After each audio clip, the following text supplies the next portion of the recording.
ప్రభు అయిన యేసుక్రీస్తు నామంలో మీ అందరికీ మా వందనాలండి. ఈరోజు దేవుని వాగ్దానం వచ్చి కీర్తనల గ్రంథము 118 అధ్యాయము 8-9 వచనాలు చదువుకుందామండి. అయితే దావీదు గారు ఏమంటున్నారంటే, ఇక్కడ మనుషులను నమ్ముకొనుట కంటే యెహోవాను ఆశ్రయించుట మేలు. 9వ వచనంలో ఏమంటున్నారంటే, రాజులను నమ్ముకొనుట కంటే యెహోవాను ఆశ్రయించుట మేలు. ఇక్కడ 2 వచనాల్లో ఏమని చెప్తున్నారు ఆయన? మనుషుల్ని నమ్ముకొనుట కంటే యెహోవాను ఆశ్రయించుట మేలు, రాజులను నమ్ముకొనుట కంటే యెహోవాను ఆశ్రయించుట మేలు. మనుషుల్ని నమ్ముకున్నా, రాజులను నమ్ముకున్నా ఏం ప్రయోజనం ఉండదు.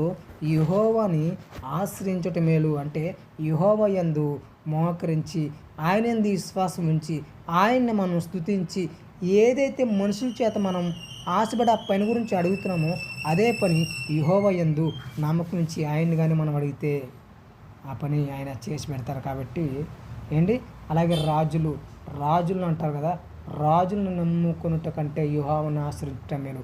రాజులు అంటే అధికారులు ఉంటారు. చాలామంది అధికారుల దగ్గరికి వెళ్ళి వాళ్ళకి సర్టిఫికెట్లని అయ్యి వాటి కోసం బతిమాడుకుంటారు. ఒకసారి వెళ్తాం, ఎన్నోసార్లు తిప్పుతారు వాళ్ళు. కానీ యెహోవా యందు నమ్మకం ఉంచి ఆయనందు బ్రతిమలాడుకుని ఆయన్ని యందు మనం బ్రతిమలాడుకుంటే కనుక అదే పని వాళ్ళ చేతే యెహోవా చేపిస్తాడు. ఆ పని కూడా యెహోవే చేపిస్తాడు. ముఖ్యమైన విషయం ఏంటంటే, మనం ఎవరి ఎదుర్కొంటా ఉండాలంటే యెహోవా దేవుని ఎదుర్కొంటా మనం మోకరించి నిత్యమాని స్తుతించి మనకి కావాల్సినవి ఆయన యందు తీసుకోవాలండి. మీ అందరికీ మా వందనాలు.